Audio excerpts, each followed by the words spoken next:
अस्सलाम वालेकुम गाइस, मैं हूं रिजवान और आप देख रहे हैं मेरा YouTube channel journal electronics HVAC। Guys GT के रेफ्रिजरेटर कंप्रेसर आपको नजर आ रहा है। तो गाइस जीटी के में अगर हमको कोई कंप्रेसर चाहिए हो, जैसे कि 1/6 का चाहिए हो, 1/5 का या 1/4 का, ये तीन जो साइजेस हैं हमारे ज्यादा यूज होते हैं। अगर इनमें से कोई भी चाहिए हो तो किस तरह हम देखेंगे कि हमें जीटी की में कौन सा कंप्रेसर लगाना है, यानी नंबर के हिसाब से हमें इजीली पता चल सकता है कि हमारे जो कंप्रेसर है वो कौन से साइज का है। इसकी डिटेल आप लोग के साथ शेयर करेंगे। उससे पहले जो हमारे साथ नए हैं उनसे रिक्वेस्ट है कि चैनल को सब्सक्राइब कर लें, बेल आइकन को प्रेस करके ऑल जरूर प्रेस कर लें ताकि हर आने वाली वीडियो का नोटिफिकेशन आप लोग को मिल सके।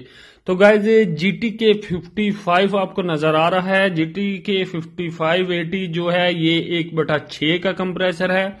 इसमें जीटी के 70 आता है, वो 1/5 का कंप्रेसर है, और जीटी के 80 आता है, वो 1/4 का कंप्रेसर है। तो यही तीन साइजेस मेन हमारे यूज होते हैं। तो इनके इसी तरह आप देखते हुए इजीली ट्रेस कर सकते हैं कि आपने जो भी कंप्रेसर लगाना है उसका साइज कौन सा है। Thank you guys, Allah Hafiz.